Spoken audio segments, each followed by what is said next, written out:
Hello, everyone, and welcome back to the Empower podcast. This is our guest, Robert. Hi, Robert. Hello, Brett. Thank Oh, you for having me. thank you for being here. Everyone, the Empower podcast, again, is a podcast run by healthcare professionals and community healers of the general public for the following as well, with such continuing goals as having legislation passed in the state of Colorado and throughout the world mandating employers to provide employee wellness programs, which can include 8 wellness days per healthcare professional per quarter, the uploading of funds onto an HSA account that is exempt at the federal, state, and local levels, and the implementation of an anti-retaliation department that is run by a third party to help and maintain and listen to the overall integrity of healthcare within healthcare systems.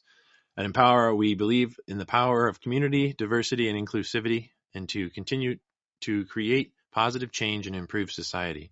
Our podcast aims to amplify voices that often go unheard, featuring interviews with individuals and organizations who are making a difference in their communities and beyond. Through thought-provoking conversations and inspiring stories, we strive to raise transparency and promote action towards a more equitable and sustainable healthcare realm throughout the world. All right, everybody, it's time to sit down, be yourself no matter what, and then sit back and get ready to be empowered. All right, Robert, where are you coming to us from? I'm coming to you guys from Malta. It's a tiny island south of Italy. It's where my family is originally from. But yeah, I moved here 2 years ago, and I've been loving it since. That's beautiful. Air 5, by the way, from Northeast Ohio right now. Wow. And for me, and for our listeners, can you tell us a little bit as to how you contribute into the community that you live within, in the part of the world that you do, and what it is that you do? And yeah, I guess we'll start there. Yeah, so I'm a health and habit coach. I've been doing this now for 3 years total. Prior, it was mostly powerlifters that I was working with during my college years. But I've since transitioned to working with healthcare because I saw that there was a massive need for health and fitness amongst healthcare workers, especially here in Malta at least. But I feel that more often than not, healthcare workers are prioritizing everyone else but themselves. And so I felt like there was very much a need to help that community. And that's what I've done. Wow. All right, everyone. Also, before we continue, the Empower podcast can be found on your preferred platform of choice so far: Substack, Spotify, YouTube, Apple Podcasts. We're having some uploading tech issues. We're working through that as well with Apple Podcasts. Beyond that, everything else is still solid. We're dedicating to continue to providing you with up-to-date and accurate information. And if you can go ahead and subscribe, help us out with that. Also, we have a Ko-Fi, and we just got PayPal, and we have a Venmo as well. If you'd like to contribute to us, we'd appreciate that. All right, and this is a part of the show, Robert, where we give a big community thank you at the beginning to all members of the healthcare team, or everyone out there in the workforce in whichever way they contribute to society that you'd like to acknowledge, and just bring love and well-being as to their existence and just how that's had an impact. Yeah, so all my friends are healthcare workers. My girlfriend's a healthcare worker. Big thank you to all of them for, supporting me, pushing me through this, and, really helping me find my purpose. Yeah. Wow. And Brett, and I say this to myself all the time, it's the part where I have to ask myself, does this guest make you feel empowered? And be able to talk about that and acknowledge just the overall things that the body keeps count of, and it is. That's one of the reasons why Empower isn't created, is to kind of acknowledge those parts that maybe even healthcare workers could look into that they may haven't even thought of themselves that could exist now, and are a part now of society that they could look into. That would be nice even to have employers back and provide funding for, to be able to implement 100%. Those. And especially I know there are some practices even now too that are being accepted into VAs even throughout the United States. I just heard of someone's project in, I believe it was New Orleans, is being tried on. It's an emotional regulation course. The guest has been on here. Aaron, yes. It was plain public. But yeah, that was so cool to hear that too. And it'd be interesting to see that applied throughout the world for even people who may even, if there is an armed service too, for even on Malta, to look into that, and to the healthcare Yeah, professionals that may be a part of that as well, because that's still the same similar population. I mean, you sit down two of those people, with even the general person of the general community, not to say that people aren't there's distinct, because I mean, I've had people that are in the armed service that I've had a conversation with, and they got severe training here when it came to where major arteries are and how to maintain stuff in their own training, and to hear that distinction and to know that that's common knowledge with them too, that they could also easily help out anyone in the general community. So when someone's saying thank you for your service, you're not just saying that too, because who knows, 10, 15 minutes later, they may be there to help you out. And they may be exactly. 65 and they just know exactly what to do. Like, here's blood pressure, and we'll call 911, or whatever it may be. Yeah. So, to get into the next part here, what does the integrity of healthcare look like for you in Malta and just in general throughout your life? Yeah, so I mean, in Malta specifically, the issues are still, very similar to what is happening in the U.S. I would say in the U.S. specifically, there's all that privatization of the field, which I think has a significant greater impact in a negative sense towards the healthcare community.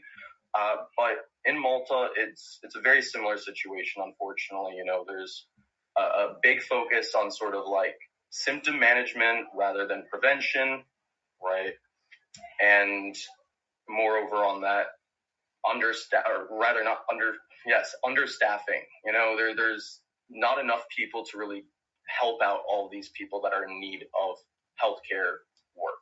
Mm-hmm. I come into this then with that sort of preventative mindset with physical health. I mean, when you're looking at all-cause mortality, right? If you implement just the minimum dosage of what they recommend for exercise, you are decreasing all-cause mortality by like 20%. We're talking something very minimal, low to medium intensity exercise in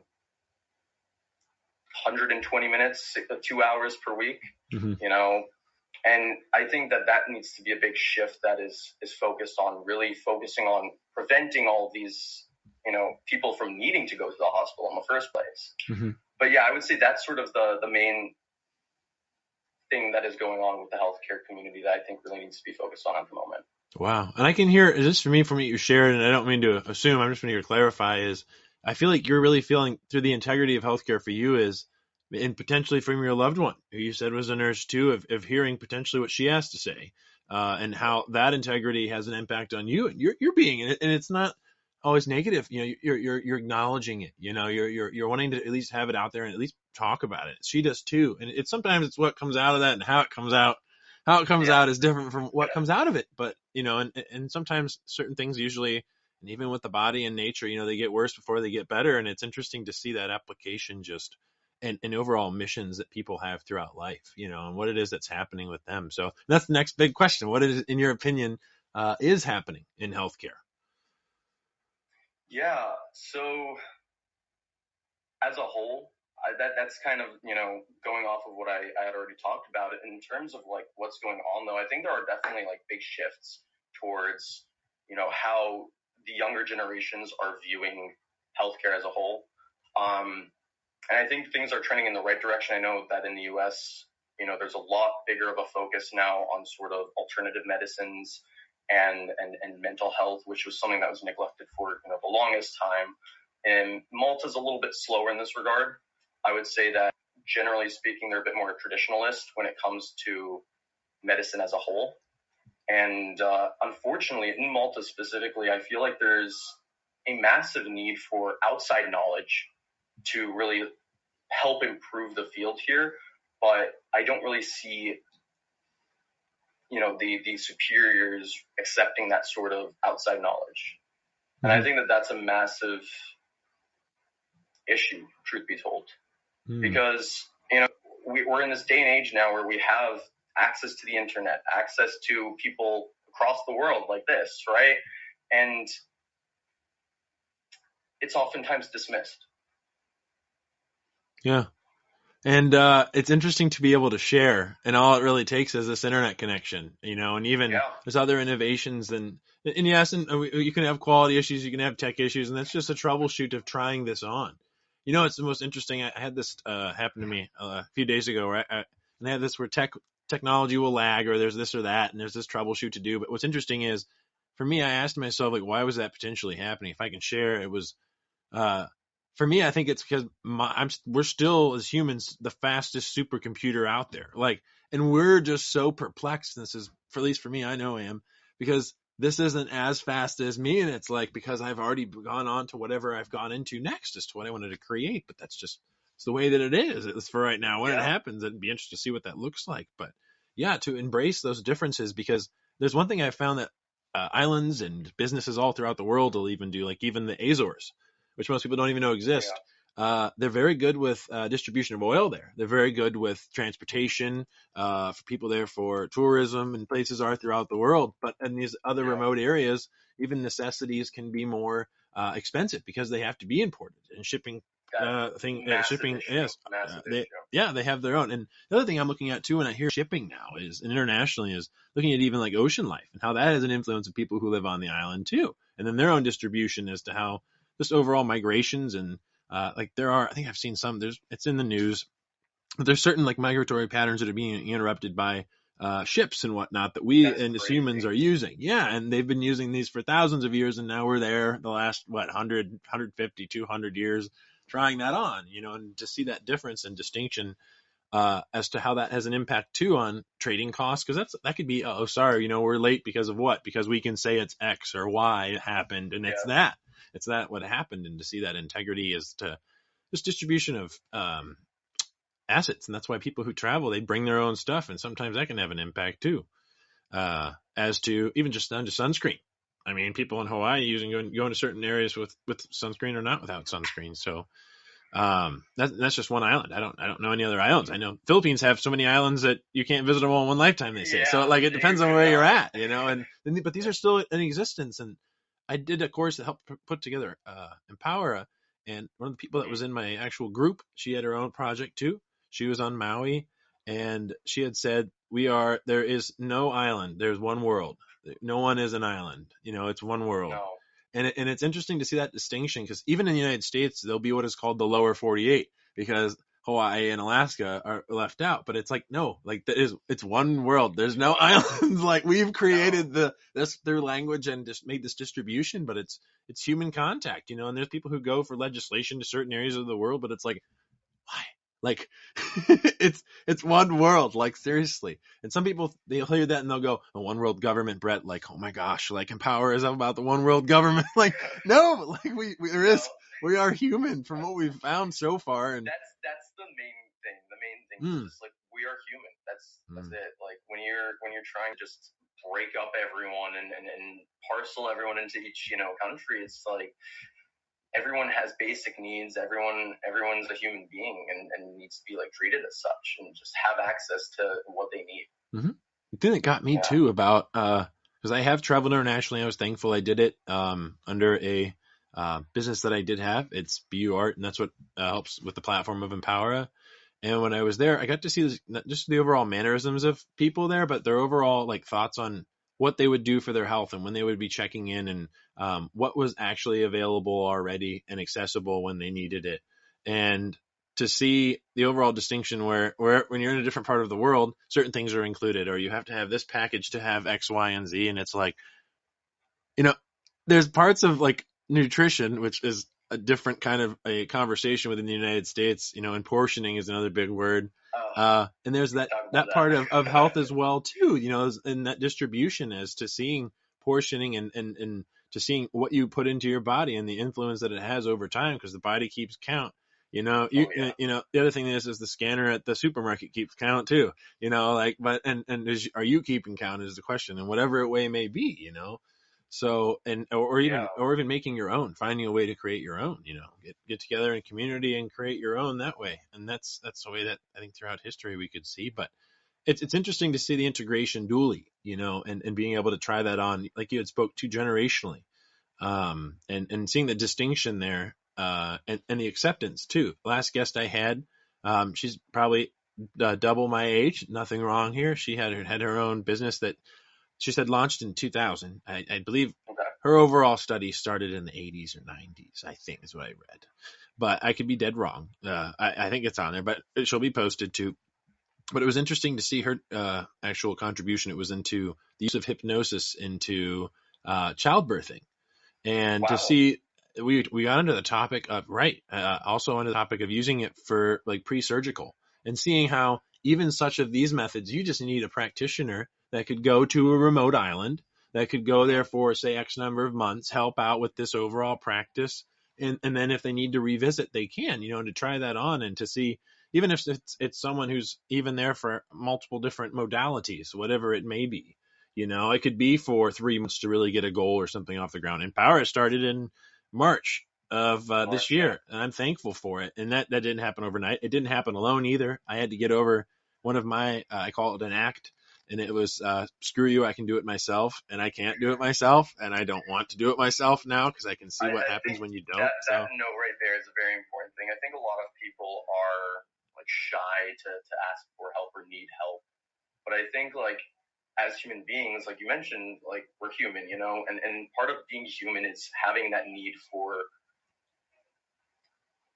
communication, socializing, and asking for help is just like one of those modes. It doesn't need to be like all gung ho. I think that's actually a big issue at the moment in this generation, is in this world right now, is that a lot of people with the internet, they're kind of unplugging, and they're wanting to be fully self sufficient without needing people.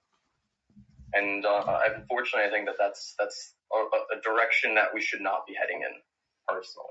yeah, I mean, we're all going to still exist and be on the plane, and we're still going to be, the plane that we're existent on. I think there's We're multiple existing. planes out there, right? Yeah, or on the plane when you're flying too. We'll all still be in that area where you have that interaction, and to try to, yeah, to see the distinction. I think too, you're right. Is there's a knob. I live life as a wall of knobs. There's ones you can turn up, turn down, but the socialization and community knob it's changing. There's something going on with it, and I could definitely look at some tidying onto it and looking at it and potentially turning it up a little bit and trying it on in ways, even if it is such as this, that we can still do it, and then even find ways to, like I said, it's one world. It'd be surprised who you run into and who knows who, and I'm starting to figure out certain things. And seeing that come into fruition. They say what is matter cannot be created nor destroyed, only transferred from one form to another. So it's amazing to see that, True. how that can actually be. But wow.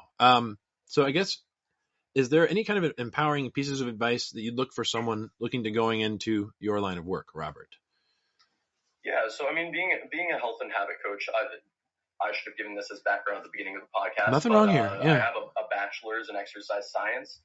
However, I don't think that is necessarily like a prerequisite towards entering this type of work. I think if you've ever had the experience of, having transformation, and you continue to brush up on your knowledge, take courses, get certifications, and really push yourself, and you feel passionate about it, like that is what is really needed, wanting to help other people. Wow. And Yeah. seeing what can come out of that actual want and availability to do it. I think, And yeah, and making that, and what happens when you start to do it. And that's the thing is, and some people I've seen in a podcast group or two where they're like, what's the best piece of advice? And some people are like, just start. Yeah. And I was like, yeah, and that's true. Just try it on. You never know what'll come out of it. And to take time to look for structure, look for an issue. I mean, like bad to poke at an issue or a problem, but something that you think, because you'd be surprised who might also want to be a part of that and to share that.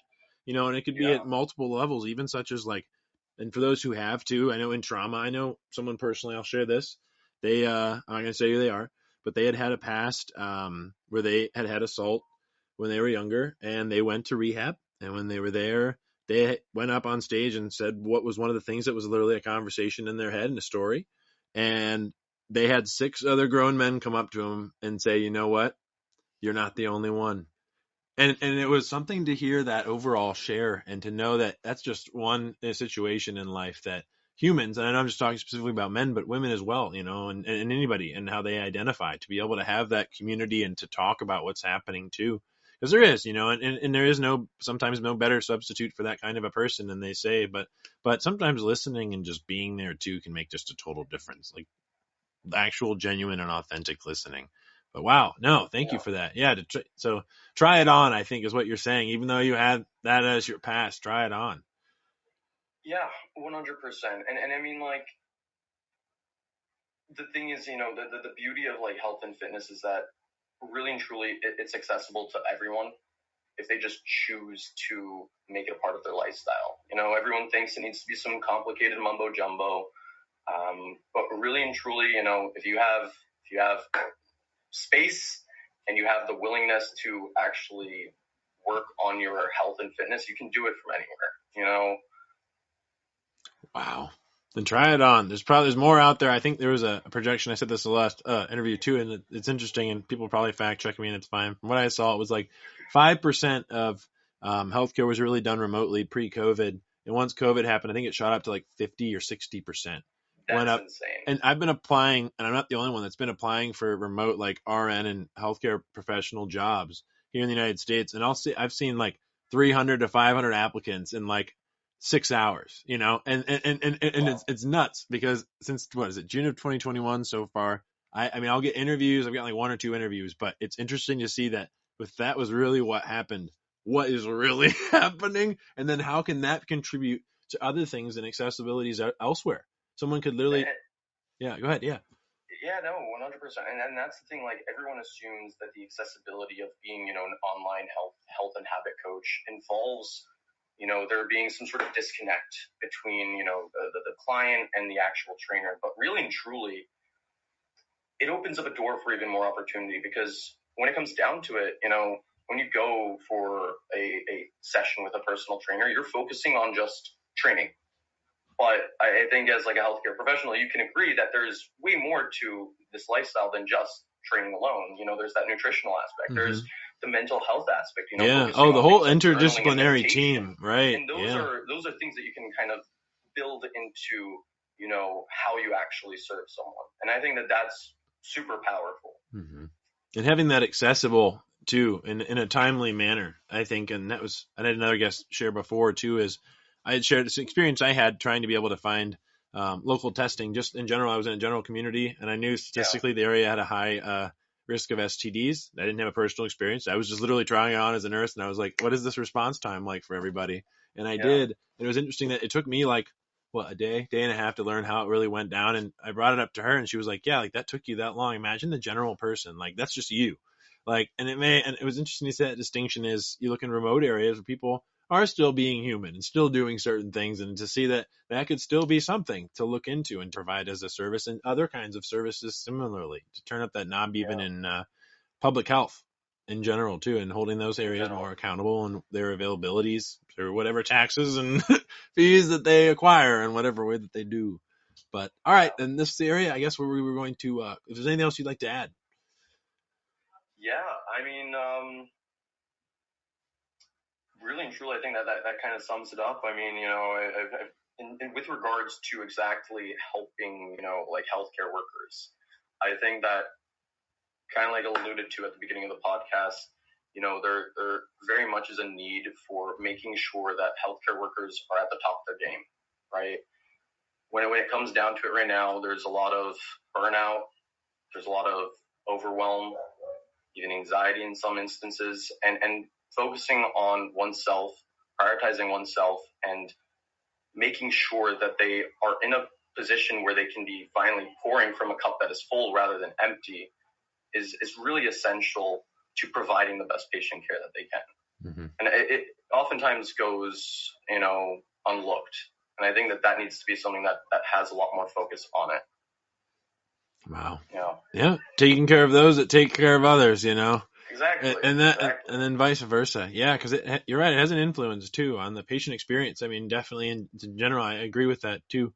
Um, is that's literally what it comes down to too. Some people say that nurses are the lifelines. I mean, I've said I think CNAs are lifelines, and it's all conversation at least to have that we're all a lifeline. I think there's no. Yeah. It's like the body. There's no one important organ, honestly. Like No. they all work together. I remember hearing that in anatomy, and I used to think everybody guessed a certain organ, and that it was like freshman year, and that was the answer. Is Yeah. there is no one important organ. Like they all work They simultaneously. all work together. And that's the thing. Like, I mean, although people might not necessarily like feel like it at times, healthcare workers are leaders. Mm. They're leaders helping patients. And the thing is, when you show up in a way where you're prioritizing yourself, you're giving yourself the love and attention that you deserve, that that spreads to others subconsciously, and I think being that leader in that sort of way really would allow for this sort of idea that I have of prevention kind of spreading then, because people would be more inspired to take care of themselves when they see, a doctor who is overweight telling them to lose weight. It's like, am I supposed to take advice from this guy? Like, and that's the thing. It's really important that the healthcare workers are showing up as those leaders when they are interacting with patients.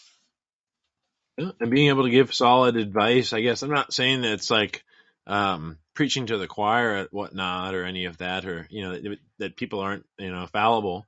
I mean, there's still healthcare professionals that have a patient with cirrhosis that's yellow as a banana, and then they go for 2 or 3 shifts, then they go home and they literally have a bottle of wine, they crack it open and they start to drink, and it's like that can be a conversation, and people will have that, and they have disorders that are out there, and it's the management of seeing that, like, that's maybe the response in the way that the brain is looking at it, in that way that you've originally found a way to cope or to present however what is occurring for you, and to manage that, and to see that there are multiple other avenues besides just that, and that they are out there, and they're coming and they're flourishing, and we just need to turn the knob up and ask your provider about them and see what they can do. Yeah.